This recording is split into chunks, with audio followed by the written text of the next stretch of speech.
안녕하세요. 반갑습니다. 이틀 행사 중에 마지막 날 마지막 시간인데 끝까지 자리 지켜주신 여러분들께 감사 말씀드립니다. 오늘 마지막 이 시간은 지하철 혼잡도 서비스에 대해서 소개를 드리는 시간으로 준비를 했는데요.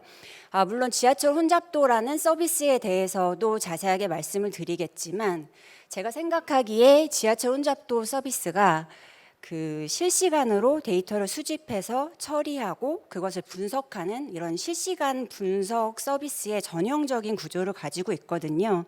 근데 요즘에 아무래도 기존의 배치 스타일로 분석하시던 작업들을 실시간 분석으로 전환하고자 하시는 요구사항이 많기 때문에 혹시 그런 것들을 고려하고 계시다면 지하철 혼잡도의 서비스 구조를 한번 주의 깊게 들어주시는 것도 좋을 것 같다는 생각이 듭니다. 그래서 부제도 실시간 데이터 수집부터 분석까지라고 이름을 붙여봤습니다. 네, 저는 텔레콤에서 지금 실시간 애플리케이션 개발하고 운영하는 업무를 담당하고 있는 박혜미라고 합니다. 보시는 화면 보시면 아마 2호선 신형 지하철을 타보신 분이면 이런 디스플레이를 보신 적이 있을 거라고 생각이 되거든요. 2호선 신형 열차를 탑승하시면 열차 안에서 출입구 위쪽을 보시면 이런 패널이 보이고 여기에 보시는 것처럼 혼잡도 정보가 이렇게 나오고 있어요.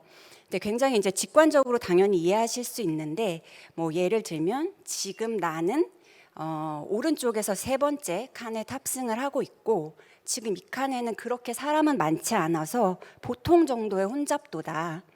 반면에 오른쪽에서 두 번째 칸에는 사람이 많이 쏠려 있어서 꽤 혼잡하다라는 정보를 보여주고 있는 거거든요.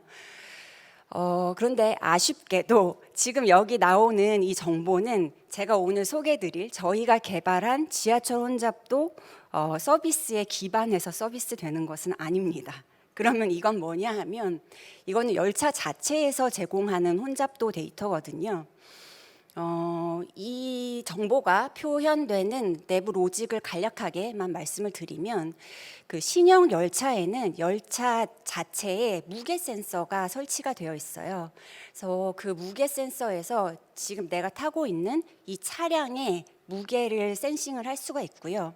그래서 예를 들어서 지금 이 차량이 6톤이다라고 재졌다면 그 중에 열차 자체의 무게 1톤은 빼고 나머지 5톤을 승객들의 평균 몸무게 50kg 정도로 예를 들어서 나누면 한 100명 정도가 이 칸에 타고 있으니까 그렇게 혼잡하진 않다. 보통이라고 표시를 해주는 거고요.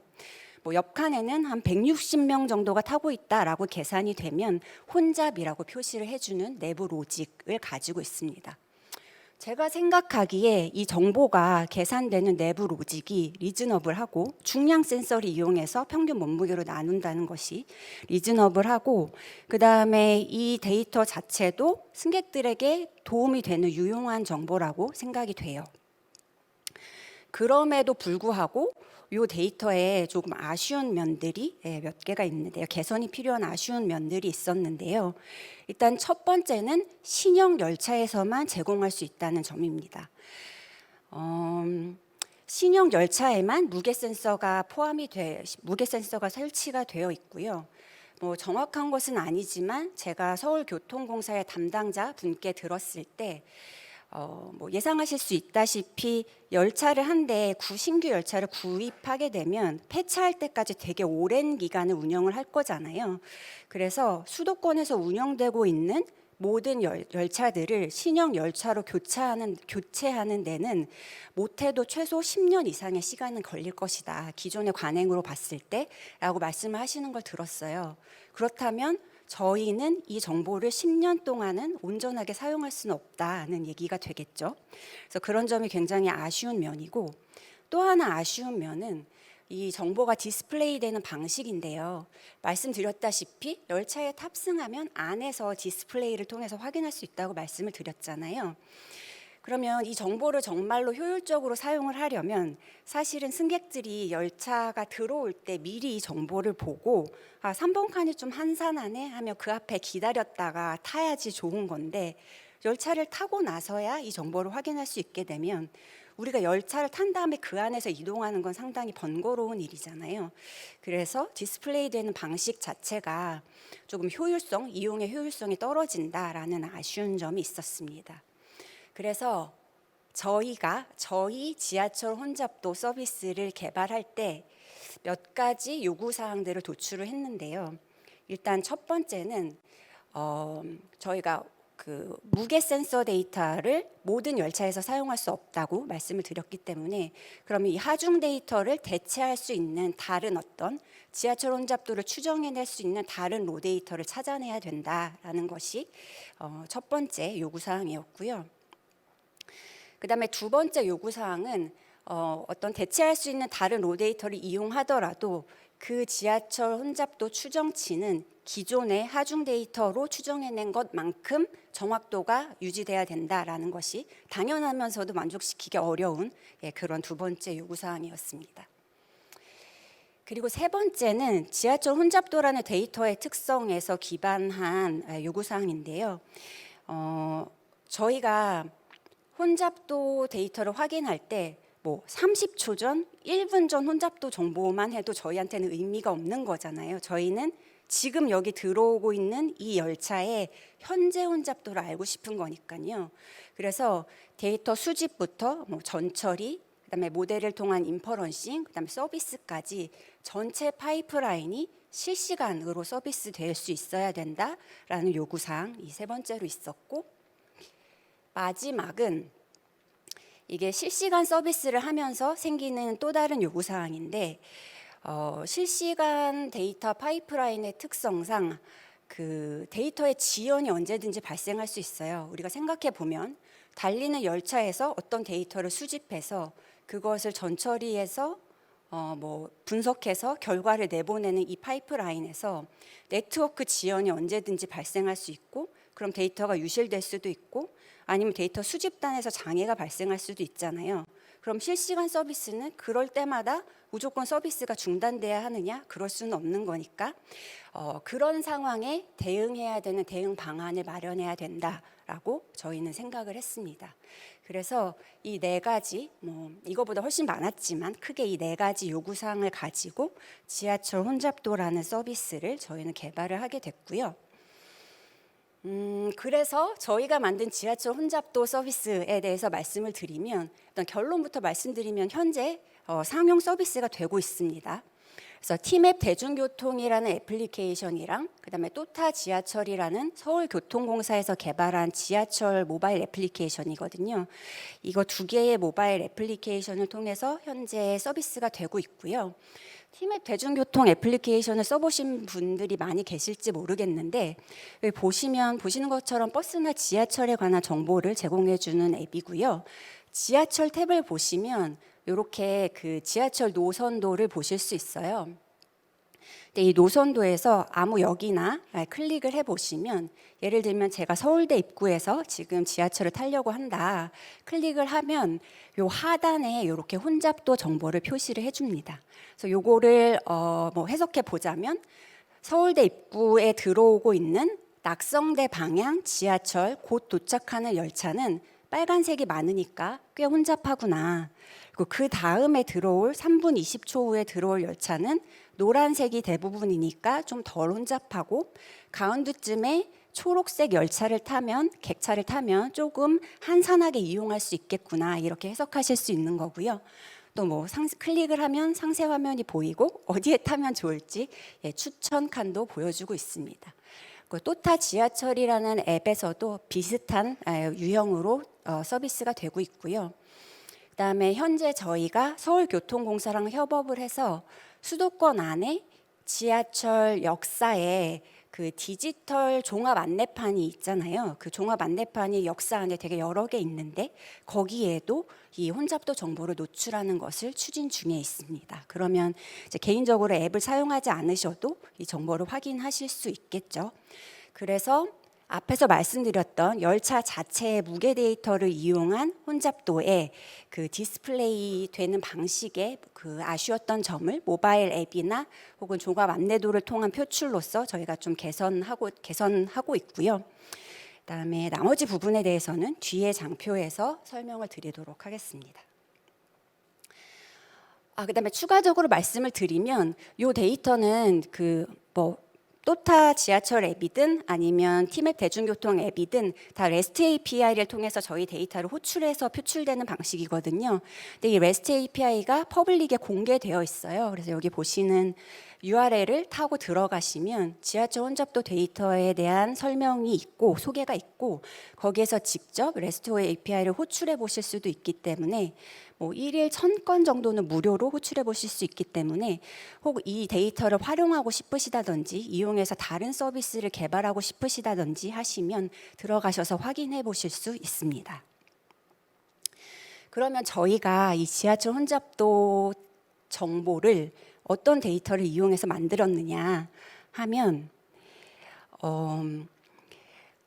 보시는 그 AP를 지하철에서 아마 모두 다 보셨을 거예요. 저희 국내에서 운행되고 있는 모든 열차에서 통신 3사에서 무료 와이파이 서비스를 제공을 하고 있잖아요. 그래서 열차의 모든 객차마다 요 와이파이 액세스 포인트가 다 설치가 되어 있고 텔레콤 액세스 포인트도 당연히 설치가 되어 있는데 요 액세스 포인트에서 주변 근방에 위치하고 있는 모바일 디바이스의 신호를 감지할 수 있습니다. 그래서 모바일 디바이스라면 다 휴대폰 같은 거겠죠. 그래서 주변에 위치하고 있는 휴대폰의 신호 세기 이런 것을 감지할 수 있기 때문에 저희는 이 액세스 포인트에서 수집되는 센싱 데이터를 활용을 했고요. 물론 저희가 이 데이터를 활용하는 가장 기본적인 가정은 지하철을 타시는 대부분의 승객들이 하나 정도의 모바일 디바이스를 가지고 계시다라는 가정하에서 이 데이터를 활용하고 있는 거고요. 그다음에 이 데이터의 장점은 굳이 T-와이파이에 접속하셔서 이 와이파이를 쓰시지 않는 고객이라도 그 디바이스 신호 자체는 센싱이 되고요. 그다음에 SK텔레콤 고객이 아니셔도 센싱이 되기 때문에 그런 측면에서 저희가 지하철 혼잡도를 추정해내는데 도움이 되는 데이터였습니다. 물론 저희가 텔레콤이기 때문에 이 정보를 이용한 것도 있고요. 그래서 앞에서 말씀드린 수집된 데이터를 저희가 어떻게 실시간으로 서비스하고 있느냐 전체적인 구조를 보여드리면 그림을 보시면 쉬울 것 같은데요. 저희는 일단은 주로 아파치 카프카랑 아파치 플링크 기술을 사용을 하고 있고요. 그래서 지하철 역사에 지하철 객차 안에 설치된 AP에서 수집되는 데이터를 카프카의 실시간 스트림으로 흘려주게 되고요. 그러면 저희가 플링크에서 이 데이터를 받아서 실시간으로 처리를 합니다. 그래서 필터링도 하고 그다음에 모델의 인풋 피처로 가공을 해내고요. 그 다음에 저희가 미리 프리 트레인드된 그 머신러닝 모델에 요 인풋 피처를 넣고 혼잡도 데이터를 인퍼런싱 하게 됩니다. 그래서 결과를 REST API 통해서 호출을 하게 되고 그러면 여러분들이 그 티맵 대중교통 앱을 휴대폰에서 열으시면 이쪽으로 호출이 돼서 정보가 노출되게 되는 이런 구조를 가지고 있고요. 그래서 저희가 달리는 지하철 안에서 데이터가 실제로 수집이 돼서 서비스 되기까지 레이턴시가 평균 1초 미만으로 서비스가 되고 있습니다. 그러니까 저희가 실시간에 가까운 서비스를 하고 있다고 말씀을 드릴 수 있겠습니다. 그러면 저희가 그 신호 세기를 가지고 만들어내는 이 지하철 혼잡도가 과연 얼마나 정확하냐, 정확도가 가장 중요한 문제잖아요. 그래서 저희는 일단 라이트 GBM 모델을 사용을 하고 있고요. 모델을 통해서 혼잡도 데이터를 만들어내고 있고요. 저희가 라이트 GBM 모델을 선정한 이유는 저희가 사실 여러 모델을 서비스하기 전에 테스트를 해봤는데 일단 저희가 실시간으로 서비스해야 되기 때문에 모델 자체가 가벼운 것이 되게 중요한 선정 기준이 되었고요. 그러면서도 정확도가 다른 모델들과 비교해서 떨어지지 않았기 때문에 라이트 GBM 모델을 선정을 하게 됐습니다. 그래서 저희의 정확도를 테스트해 보기 위해서 저희가 서비스 오픈 전에 사실 되게 여러 가지 테스트를 많이 해봤는데 그 중에 보여드릴 만한 것은 저희가 라이트 GBM 모델로 추정해낸 혼잡도랑 그 다음에 맨 앞에서 보여드렸던 열차의 하중 센서, 무게 센서 기반으로 추정된 이 혼잡도랑 비교를 해본 거예요. Y축이 무게 센서 기반의 혼잡도고 X축이 저희가 만들어낸 혼잡도인데 이것을 서로 비교해 봤을 때 상관관계가 0.9 정도 나왔기 때문에 이 정도면 저희가 상용으로 서비스하기에 정확한 데이터다라고 판단을 하게 됐고요. 네.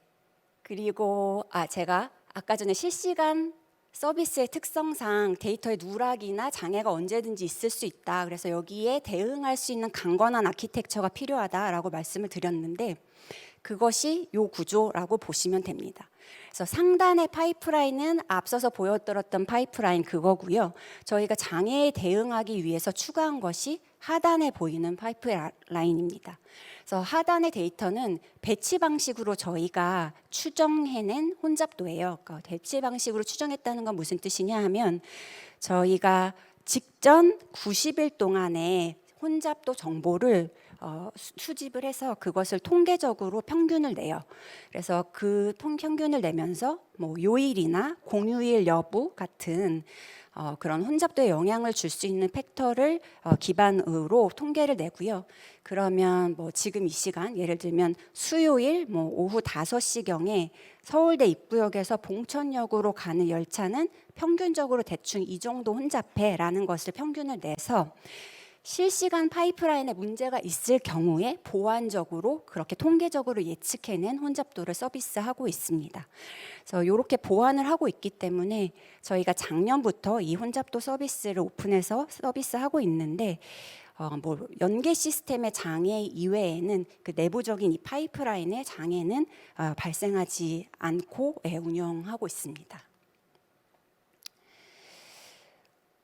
네, 그래서 배치 방식으로 예측해낸 혼잡도를 보완적으로 쓴다라고 했는데 과연 그럼 그렇게 예측해낸 데이터도 쓸만해라는 의문이 당연히 드실 수 있는데요. 앞에서 보여드린 거랑 같은 방식으로 하중 센서 기반의 혼잡도랑 저희가 비교를 해본 거예요. 이거는 배치 방식의 혼잡도를 그랬을 때 실시간 혼잡도보다는 조금 떨어지지만 0.8 정도의 혼잡도가 나왔기 때문에 저희가 이거를 보완적으로 사용할 수 있다고 판단을 했고요. 뭐 약간 정확도가 떨어지는 상관관계가 떨어지는 이유는 저희가 이제 시나리오별로 테스트를 많이 해보는데 예를 들면 전장현 시위 같은 거 있잖아요. 그 전장현에서 출퇴근 시간에 일부러 그 지하철역에서 열차 운행을 지연시키는 시위 같은 것을 올해 주기적으로 했는데 그런 날에 특별한 이벤트가 있는 그런 날에는 이제 통계성 혼잡도는 잘 맞지 않는 경향이 있고요. 대신 평균적인 일상적인 날에는 통계성 혼잡도도 정확성을 보여주고 있습니다. 네. 그래서 그러면 저희가 제공하는 이 혼잡도 서비스가 어느 정도의 효과를 가지고 있느냐를 서울교통공사랑 같이 효과성을 분석하는 연구를 진행한 것이 있습니다. 여기 하단에 보시면 지하철 혼잡도 불균형 해소를 통한 승하차 시간 절감 효과 분석이라는 논문을 작성을 했고요. 실제로 올해 교통학회에 전시를 하기도 했던 내용인데요. 이것은 뭐 저희가 개발한 지하철 혼잡도 데이터 자체만의 효과라고 말씀드릴 수는 없습니다. 연구 내용을 간략하게 소개드리면 이 지하철 혼잡도 데이터를 이용해서 승객들이 그 객차, 그러니까 열차 안에 2호선이면 10개의 객차가 있는데 그 객차에 이분하게 분산해서 탔을 때 그 승객들이 한 칸에 몰리는 이것 때문에 열차가 지연되는 그 이유가 가장 크다고 하거든요. 그랬는데 열차에 이분하게 분산돼서 탔을 때 서울 2에서 8호선 지하철의 탑승 평균 소요 시간이 37.2초에서 28.3초로 줄어든다는 추정치를 낼 수가 있었고요. 이 줄어드는 10여 초의 시간을 그 2,500만 서울시 지하철을 타는 승객들의 이동 시간을 비용으로 환산했을 때 그 효용이 한 1,707억 정도 된다. 이것은 그들의 그 지하철 탑승 시간, 그러니까 이동 시간이 줄어들기 때문에 나는 사회적 효용을 비용으로 환산한 결과고요. 그래서 이 데이터가 잘 활용된다면 맥시멈 1,707억 정도의 효과가 날 수 있다라는 연구를 했던 결과입니다. 그래서 저희가 지하철 혼잡도를 통해서 1,707억의 효과가 있다라고 강하게 말씀드리는 것은 아니지만 어찌됐든 승객분들이 조금 더 쾌적하게 지하철을 타실 수 있도록 도움이 되는 데이터를 만들고 있고요. 최근에 또 안전에 관한 그 이슈가 많이 사회적 이슈가 생기고 있는 만큼 또 이런 혼잡도 정보를 활용을 하셔서 여러분들이 쾌적한 이동을 하실 수 있기를 바라면서 오늘 준비한 발표는 여기까지 마치도록 하겠습니다. 감사합니다. 네, SK텔레콤 박혜민님의 발표 잘 들었습니다. 저도 오늘 아침에도 지옥철을 타고 출근을 하면서 혼잡도를 몸소 체험하고 왔는데요. 이 서비스를 활용하면 환승 구간 같이 특정 칸에만 승객이 몰리는 문제를 효율적으로 해결할 수 있을 것 같습니다. 그럼 Q&A 시간을 갖도록 하겠습니다.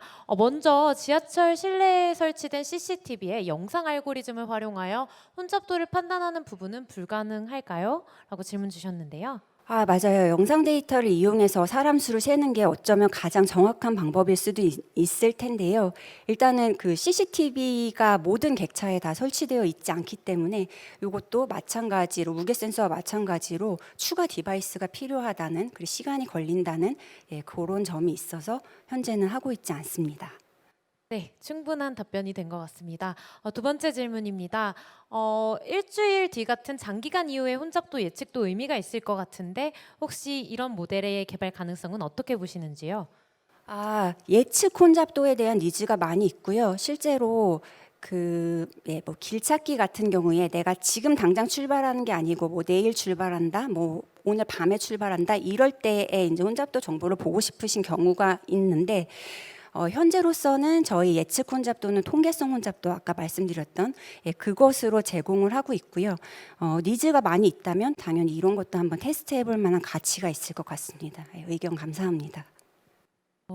세 번째 질문입니다. 혼잡도가 간단하게는 사람 수를 측정하는 것으로 보이는데 추가적인 ML 모델이 필요한 이유는 무엇일까요? 네, 맞습니다. 이 질문들을 사실은 많이 하시는데요. 저희가 모바일 디바이스 주변에 있는 모바일 디바이스 개수를 활용한다고 말씀드렸기 때문에 이런 의문이 당연히 드실 수가 있는데요.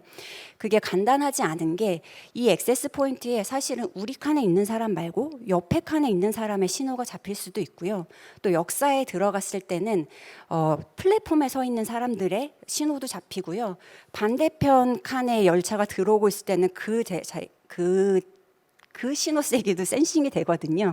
그렇기 때문에 걸러내야 되는 데이터가 굉장히 많아서 이렇게 단순하게 카운트를 세는 방식으로 할 수 없기 때문에 저희가 신호 세기랑 카운트 이런 것들 피처 20개 정도를 이용해서 모델로 추정하고 있습니다. 네, 다음 질문은 기술적인 질문입니다. 플링크 기반으로 나오는 ML 모델의 결과는 레디스 같은 고성능 DB를 활용하여 조회가 되는 걸까요? 네. ML 모델의 결과는 DB에 넣지 않습니다. 라고 말하면 좀 그렇고 실제로 서비스할 때는 저희가 그냥 메모리에 올렸다가 주고요. 왜냐하면 이게 시간이 지난 건 의미가 없어요. 그때 딱 나온 데이터만 의미가 있지 따로 저장하거나 하는 의미가 없기 때문에 실제로 그냥 메모리에 올려놨다가 그걸 그대로 주고 지나간 데이터는 의미가 없기 때문에 버려도 되는데 이제 추후 참조를 위해서 저희가 DB에 쌓고 있기는 하지만 이것을 조회하기 위해서 DB를 사용하지는 않습니다. 네, 행사의 마지막 세션임에도 불구하고 많은 질문 주셨는데요. 마지막 질문으로 혼잡의 기준은 동적인가요? 라는 질문. 네. 네. 혼잡의 기준이 정해져 있어요. 서울 국토교통부에서 정한 기준이 있고요. 기본적으로 열차 한 칸에 160명이 타고 있으면 그게 100%라고 봅니다. 그걸 기준으로 저희가 레인지를 나눠서 40% 이하면 여유, 40%에서 80%면 그 다음 40에서 120이면 혼잡, 그다음 120에서 160 그 이상이면 매우 혼잡 이렇게 분류하고 있습니다. 네, 자세한 답변 감사드립니다. 이상으로 Q&A 시간을 마치겠습니다. 발표해 주신 SK텔레콤 박혜민님께 다시 한번 큰 박수 부탁드립니다. 감사합니다.